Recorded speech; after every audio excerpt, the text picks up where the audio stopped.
Okay, so we back with another update. You tell him what you was just talking to the lady about going to treatment, right? Yeah, I'm going to Kensington Detox tomorrow morning.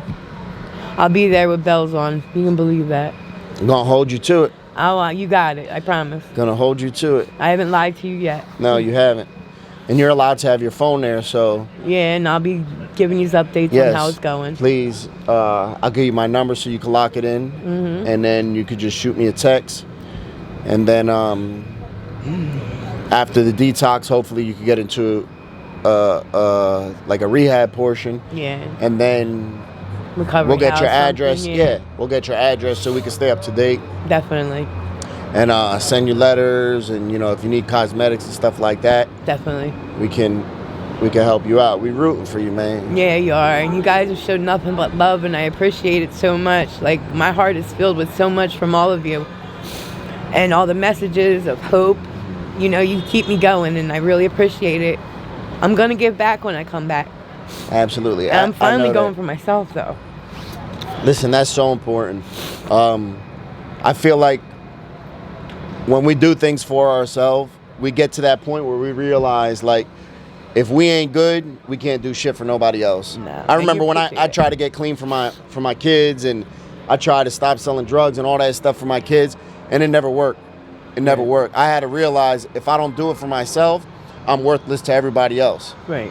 Spending all the time in the penitentiary, I was like, I'm no good to myself. If I'm no good to myself, I can't be good to my kids. And then when I put myself first, and it sounds selfish, but it's all right to be selfish with our recovery. Yes.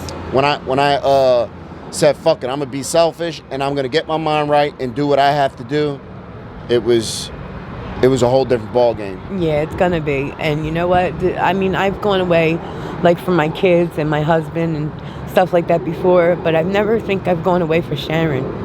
And Sharon needs this. Absolutely. She does. And she loves everybody. And I just wanted to say something to my daughter, Alyssa. I don't think you and Robert are the bad ones at all. I love you guys more than anything in the world, and I would give my life for you kids. And don't think you've ever done anything to me. You didn't. You've always been there, and I love you. Just always remember that. And Anastasia, I'm always here. And my grandbabies, I love you to death. And Grandmom's coming back. And she's coming back hell on fire. She will be back. And she'll be back for you guys, I promise. And she'll be back for herself. Yes, absolutely. And I look forward to, listen, if you're in a rehab, wherever you're at, I'll make a trip up there to see you so we can continue to give updates, phone calls, all that stuff. Definitely. We're cheering you on, and I know you can do it, man. I know you can. I have faith in you. Frank, I really appreciate you and everything you've done to help me. No problem, Sharon. I'm going, guys. I'm going, and I'm going to be there tomorrow morning. I will definitely be on live. I'll do it myself and send it to Frank so he can give it to you guys so you can see where I'm going. Yep, absolutely. And how does it feel like when you see all the support and stuff like that? It's overwhelming, actually. Right? You didn't know that you had that many people. They don't even know you. They just know you through the videos, and they care about you. They want the best for you. Right, and I didn't think that strangers could actually love strangers. Isn't it crazy? Yeah, like... Isn't it crazy? I feel as though, like, I'm homeless, I'm worthless right now, but they make you feel so much better and wanted, and actually feel needed. Yeah. Like, oh my God, Sharon's on there, Sharon's out there, Sharon's with Frank. Yep. It feels good. It feels good. Absolutely. You might be homeless. You're not worthless, though, ever. Thank you. Don't think that for a second, and don't let nobody ever tell you that. Don't let nobody ever tell you that.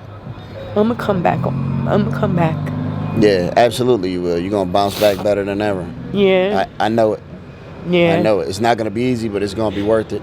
You have to fight. You have to fight. Yeah. If you want your life and you want something, you gotta fight. There's gotta be a fight for something, and you know what? I'm fighting for mine. Yes, absolutely. I got to. Absolutely. How does it feel when you see, like, when we come down here and we help people out with the clothing and stuff like that? What is that? What does that feel to you guys? It feels like somebody cares, and that somebody is there. Like, you're not alone. You know, Okay. being out here, being by yourself, solo, or however Yeah. you do it, is not a good feeling. Like when you don't think you have anyone or anything, and then when you come out and you're showing love, you're giving food, you're giving water, you're giving clothing, it feels needed and wanted, you know, and Yeah. it feels great. You know, that somebody's actually giving and not expecting something in return. Yep. Listen, and something that was funny is I showed Major a picture of you, and he's like, "Yeah, that's my friend, Daddy. That's my friend." And I was laughing, and That's my buddy. it was when I put an update. I was making a video, so it was frozen on the screen, and I said, "Major, you know who this is?" And he said, "Yeah, Daddy, that's my friend. That's my friend." I was like, "Yeah, that's Sharon."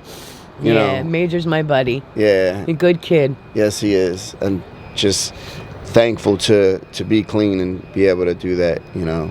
And then can I ask you a question? Absolutely. Go ahead. How does it feel to be clean and sober? Man, it feels good. It feels good. It feels good. Like being able to be in a position to come and help people without judging. You know, because my addiction started.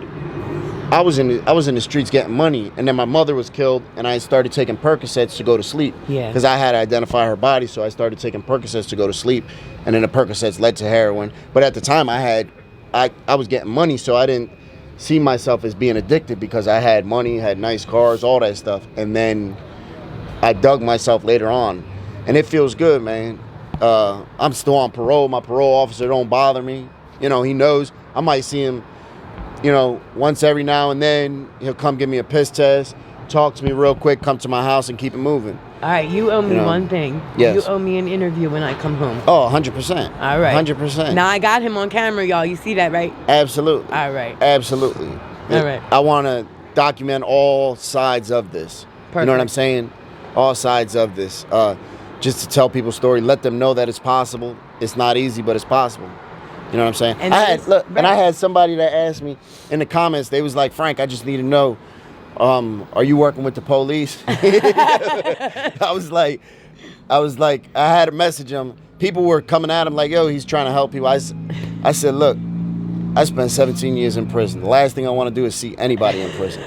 There's times where I have to cut footage because, you know, there's people maybe hustling in the background or something. So, but I cut that footage out. Good. Because I'm not here to judge anybody. I was in those shoes, you know, so I'm not here to, I don't want to get nobody in trouble, nothing like that. But I found it amusing. I was like, you know. You work with the police. Yeah. They was like, "Yo, I have to know I'm still going to support you, but do you work with the police at all?" And I was like, "No, man."